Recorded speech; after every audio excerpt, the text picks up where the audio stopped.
आज ना मी तुमच्यासोबत 2 स्पेशल रेसिपी शेअर करणार आहे. त्यातली एक तर न्यू आहे ॲक्चुअली मी स्वतःच फर्स्ट टाईम बनवत आहे ते घरी.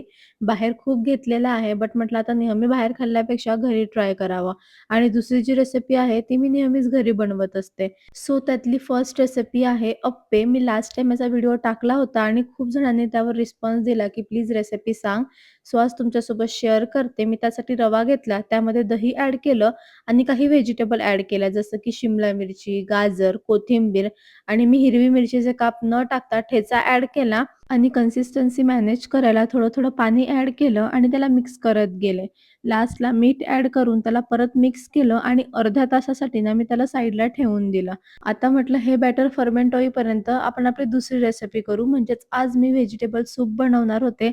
आपण जसं मंचाव सूप बनवतो ना किंवा रेडीमेड खातो सेम तसंच. सो त्यासाठी ना एक पातेलं घेतलं, त्यात अगदी थोडं तेल ॲड केलं आणि भरपूर असं लसूण अद्रकची पेस्ट ॲड करून थोडा कांदा ॲड केला आणि कांद्याला छान ब्राउन होऊ दिलं. देन त्यामध्ये काही व्हेजिटेबल ॲड केले जसं की पत्ताकोबी, गाजर, शिमला मिरची हे सगळं टाकल्यावर ना त्याला छान गळू दिलं आणि त्यामध्ये भरपूर असं पाणी ॲड केलं. म्हणजे तुम्हाला जेवढं सूप हवं असेल तेवढं पाणी ॲड करा.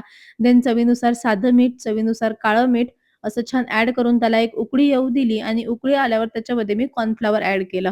आता तुम्ही बाजरी, ज्वारी हे सगळं ॲड करू शकता म्हणजे याची पेस्ट ॲड करू शकता. बट माझ्याकडे कॉर्नफ्लॉवर होतं सो मी ते ॲड करून त्याच्यामध्ये छान अशी काळी मिरीची पावडर, थोडासा सांबार आणि त्याला छान एक उकळी आल्यावर गॅस बंद करून लास्टला लिंबूचा रस ॲड केला आणि दॅट्स इट आपलं सूप रेडी झालं.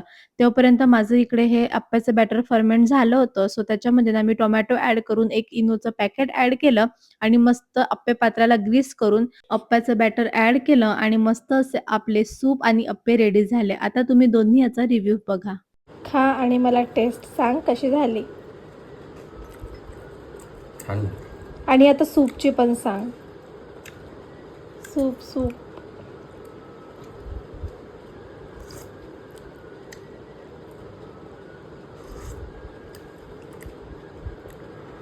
रिलॅक्स. छान झालं. चला. सो गाईज तुम्ही सुद्धा हे डेफिनेटली ट्राय करा. सो मस्त टेस्टी खाऊन मी लगेच रेडी झाली आणि मी निघाली शूटसाठी. आता हे डेली शूट करावे लागणार आहेत आम्हाला आणि एक-एक व्हिडिओ पोस्ट करणं स्टार्ट सुद्धा झालेलं आहे. खरंच सांगते गाईज एवढा स्ट्रगल आहे ना, आमचा तर स्ट्रगल आहेच, हरकतच नाही. बट व्हिडिओ काढणाऱ्याचा आणि एडिट करणाऱ्याचा सुद्धा खूप स्ट्रगल आहे. So guys please keep supporting. So video बनवताना मला हे कडुनिंबाचं झाड दिसलं म्हणून मी हर्षला बोलले, की "मला हे तोडून दे" आणि त्याने तोडून सुद्धा दिलं. बट माझ्या विसरभोळेपणामुळे मी ते तिथेच विसरून आले. असो, त्यानंतर छान कॉफी घेतली आणि लास्टला परत एक शूट करून सगळ्यांना बाय-बाय करून मी घरी यायला निघाले.